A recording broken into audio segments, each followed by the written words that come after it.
Guy de Maupassant. Une famille. 1.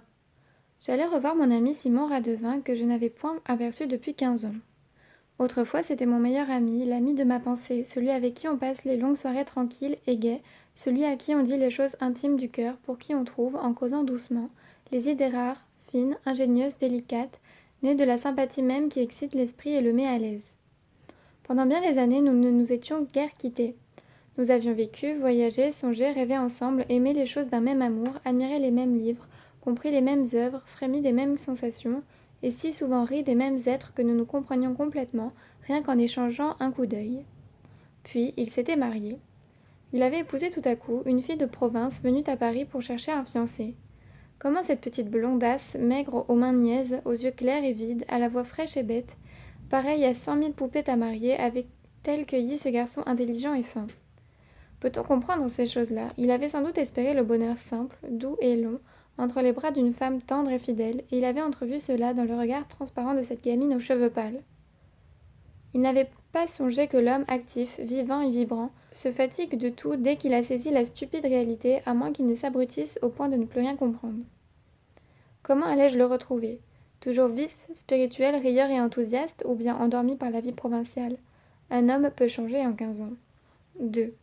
Le train s'arrêta dans une petite gare. Comme je descendais de wagon, un très gros homme aux joues rouges, au ventre rebondi, s'élança vers moi, les bras ouverts en criant « Georges !»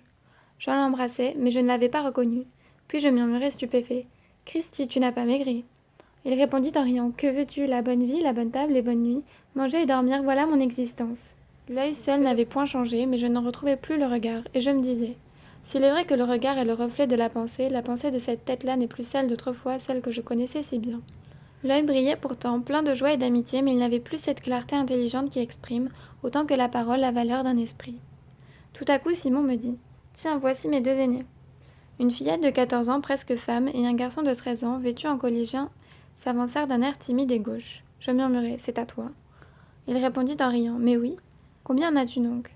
5. Encore 3 restaient à la maison. » Il avait répondu cela d'un air fier, content, presque triomphant, et moi je me sentais saisie de pitié profonde, mêlée d'un vague mépris pour ce reproducteur orgueilleux et naïf qui passait ses nuits à faire des enfants entre deux sommes, dans sa maison de province comme un lapin dans une cage. Je montai dans une voiture, qu'il conduisait lui-même, et nous voici partis à travers la ville, triste ville, somnolente et terne, où rien ne remuait par les rues, sauf quelques chiens et 2 ou 3 bonnes. De temps en temps, un boutiquier sur sa porte ôtait son chapeau. Simon rendait le salut et nommait l'homme pour me prouver sans doute qu'il connaissait tous les habitants par leur nom. La pensée me vint qu'il songeait à la députation, ce rêve de tous les intérêts de province. On eut vite traversé la cité et la voiture entra dans un jardin qui avait des prétentions de parc, puis s'arrêta devant une maison à tourelles qui cherchait à passer pour un château. Voilà mon trou, disait Simon pour obtenir un compliment.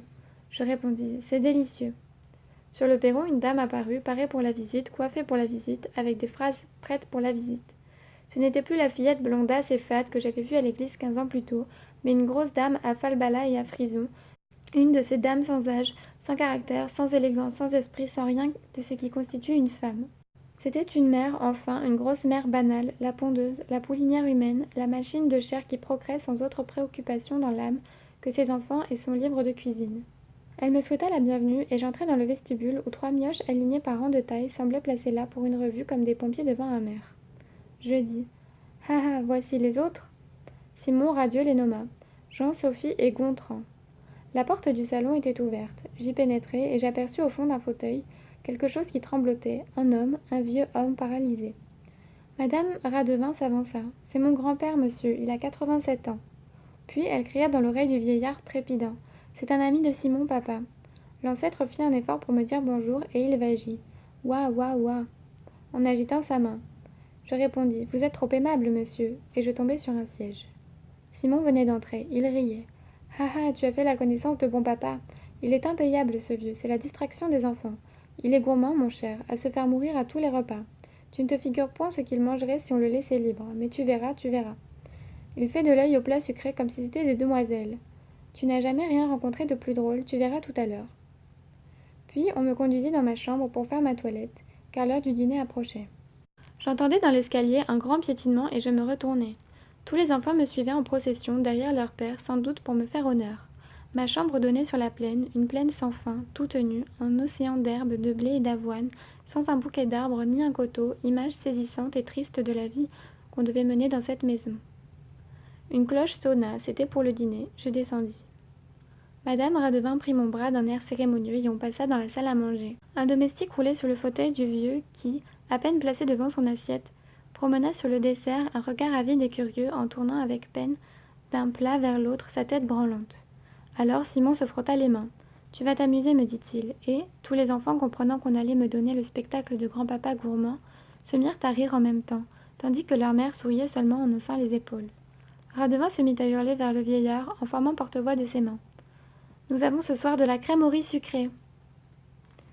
La face ridée de l'aïeul s'illumina, il trembla plus fort de haut en bas pour m'indiquer qu'il avait compris et qu'il était content. Et on commença à dîner. « Regarde, murmura Simon. » Le grand-père n'aimait pas la soupe et refusait d'en manger. On l'y forçait pour sa santé, et le domestique lui enfonçait de force dans la bouche la cuillère pleine, tandis qu'il soufflait avec énergie pour ne pas avaler le bouillon rejeté, ainsi en jet d'eau sur la table et sur ses voisins.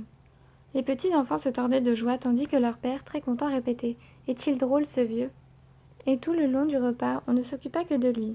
Il dévorait du regard les plats posés sur la table, et de sa main follement agitée, essayait de les saisir et de les attirer à lui. On les posait presque à portée pour voir ses efforts éperdus. Son élan tremblotant vers eux, l'appel désolé de tout son être, de son œil, de sa bouche, de son nez qui les flairait. Et il bavait d'envie sur sa serviette, en poussant des grognements inarticulés. Et toute la famille se réjouissait de ce supplice odieux et grotesque. Puis on lui servait sur son assiette un tout petit morceau qu'il mangeait avec une gloutonnerie fiévreuse, pour avoir plus vite autre chose. Quand arriva le riz sucré, il eut presque une convulsion. Il gémissait de désir. Gontran lui cria « Vous avez trop mangé, vous n'en aurez pas !» Et on fit semblant de ne lui en point donner. Alors il se mit à pleurer. Il pleurait en tremblant plus fort, tandis que tous les enfants riaient. On lui apporta enfin sa part, une toute petite part, et il fit, en mangeant la première bouchée de l'entremets, un bruit de gorge comique et glouton, et un mouvement de cou pareil à celui des canards qui avalent un morceau trop gros. Puis, quand il eut fini, il se mit à trépigner pour en obtenir encore. Pris de pitié devant la torture de ce tantale attendrissant et ridicule, j'implorai pour lui. « Voyons, donne-lui encore un peu de riz. » Simon répondit « Oh non, mon cher, s'il en mangeait trop à son âge, ça pourrait lui faire mal. » Je me tus, rêvant sur cette parole. Ô morale, ô logique, ô sagesse, à son âge.